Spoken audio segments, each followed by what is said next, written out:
Hello, my name is Dante Renee, and welcome to the 10 Room Bizarro YouTube page where I talk about films that I believe need to be talked about more. Like tonight's film, 1973's Catch My Soul. This is the reversible artwork from Vinegar Syndrome's sister company, Etiquette Pictures. This is the back of the Blu-ray DVD combo with a booklet inside. I mean, Etiquette Pictures is really the criterion of unknown, rare gems of films that cannot be defined by genre at all. Look at this amazing cover art for a film that I never heard of and I believe never really got released on some kind of physical format. This is unbelievable. What a wild, wild film. We're about to get into a film that is based on the Othello story by William Shakespeare, but definitely in its own world. Cinematically, this is quite a journey. Let's get into 1973's Catch My Soul. So this is adapted off of William Shakespeare's Othello, which I'm not 100% familiar with, but I am going to tell you that this is a film that is seeped heavily in the 70s. 1973, early 70s, kind of hippies and communes, but more importantly, the element of faith and Christianity in particular, and discipleship, and kind of religious movements.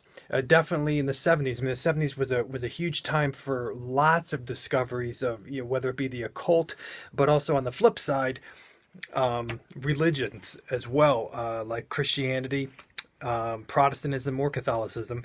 And so we have those elements in this film, and we really have the elements of kind of evil and good and the devil versus God's work in a way, but represented through the filter and the lens of the early 1970s. And as I stated, the hippie culture. Something flew out of my mouth there. I think it was a piece of granola. The hippie culture, and also adapted from the Othello story, so you have some William Shakespeare-like dialogue as well in the mix. So let's get into 1973's Catch My Soul.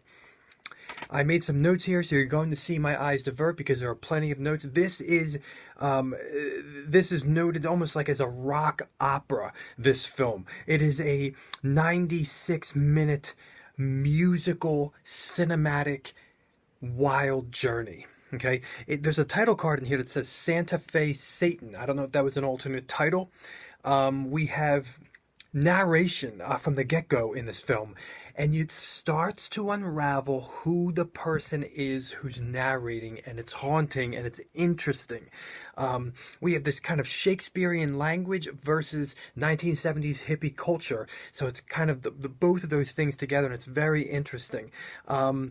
We have the singing in this film is part of the dialogue, and it breaks out amidst the dialogue, and for the first half of the film there's more singing than dialogue, but listen to me here.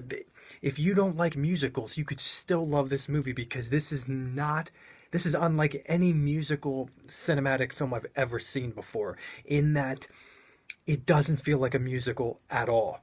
And I'd be hard pressed to even call it a musical, because there is a lot of music, but then there's also a lot of dialogue and a lot of nonverbal dialogue as well.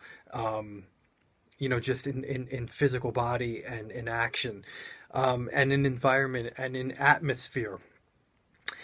We have a wedding taking place, and the majority of this is in Santa Fe. It's in the desert.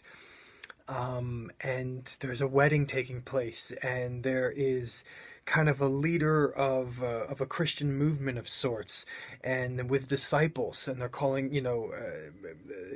his servants, and he seems really legit. But amidst that is the representation of Satan, and him wanting to defile the couple and the ceremony, and the way that defiling happens is so very interesting through the lens of the early 1970s. Satan is in human form as an actor. He's singing from his perspective, observing what we are watching as the movie. He becomes the singer of a rock band. Um, Satan, there's a very interesting thing in one of the songs that he sings, in that he is using Bible verses in this film the way that, biblically speaking, Satan is known to use Bible verses. Um, in the New Testament, it seemed that there were a lot of links there, and very legit links, in the way that the personification of evil in this film was very knowledgeable of the Bible, and of kind of milking it and using it in his own personal ways, in particular with drinking and eating. This film is another world. When you watch this film, you are entering into another world. Make no qualms about it. We even have characters speaking to the camera, which would be to us as the viewer. There's this amazing night to day shot edit that happens in the film that's quick, but it's from scene to scene, night to day. So very, very cool. Unbelievable landscape, distance shots, atmosphere shots. They're just unreal. The locations are amazing, and the transfer for this Blu-ray is ridiculous.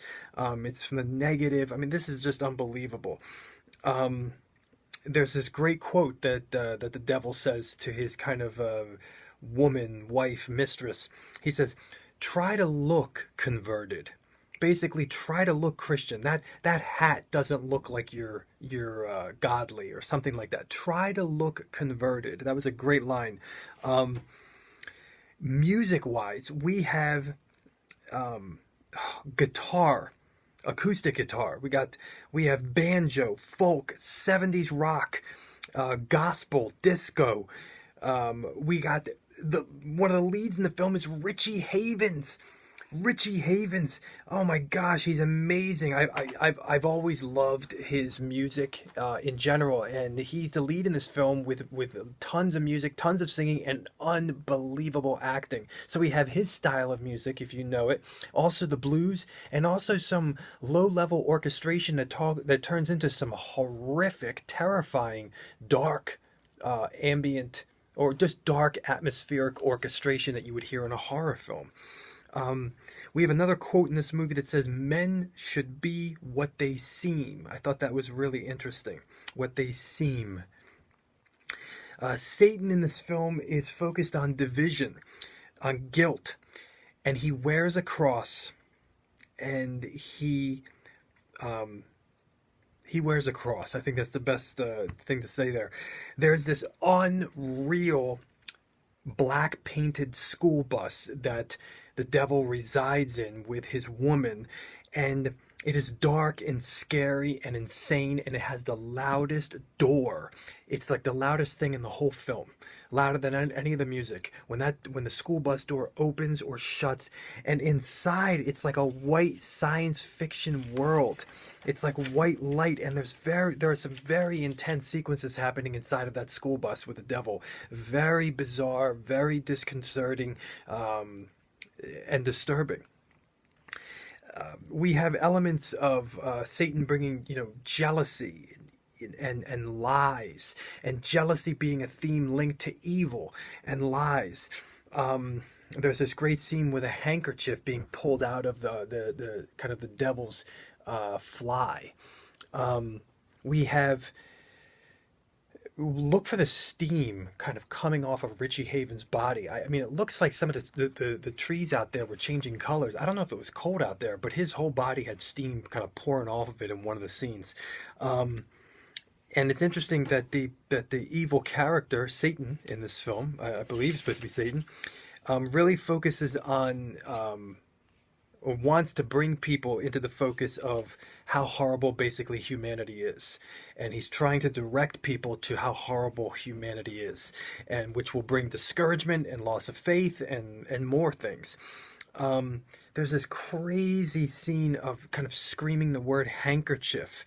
and mixed with this kind of orchestrated 70s rock hippie music, and it's cutting and it's moving and pulsating around each other, the screaming of the word handkerchief and the screaming of the music in a hole in the ground, and it is very oppressive in the way that it's done. There's this very long freeze frame in this film of the devil, and it goes over other scenes, though. It's kind of fading into other scenes. Very, very cool. There's definitely a theme in this film of light versus dark, because the film is filled with very physically dark scenes and also some very, very bright scenes at the same time. But that's also a theme in the film on I guess, a spiritual level, an emotional level, as well as a physical level. We also have some loose things dealing with race in the film, Richie Havens being a black man, so kind of dealing with that a little bit. We also have some hymn music in this film, and I will say that this film moves into a crescendo of terror as the movie goes on, predominantly near the climax of the film, just a crescendo of oppressive darkness that you don't even see in most horror films. Oppressive and scary and very, very overwhelming. This is a very unique film. The soundtrack is unbelievable, and it says in the credits that the soundtrack was released. I haven't even checked up on that yet. And leave me some comments here. Tell me what you think. The guy that plays the devil, and I'm guessing that's the devil. The guy that plays the devil is, holy crap, his face, his body, his eyes, absolutely perfect. I mean, just absolutely perfect. This is a very 70s film. It's a very avant-garde experimental film. It exists in its own world, as I said. It has a surreal element to it. There is a pace to this film. I was completely sucked into this movie. I couldn't get out of it. It was making me think a lot. It was going towards me emotionally, spiritually, and then just cinematically altogether. And it's a very, very biblical film. This is a film that has, and I know that there's some backstory in the book in here about the director, but it's a very biblical film. And there's also a romance in this movie as well. And there's a lot of pain in this movie. And Richie Havens, his acting is sick. I mean, he should have done a whole lot more. You're going to also recognize some other faces in this movie as well. Satan's main squeeze, you're going to recognize.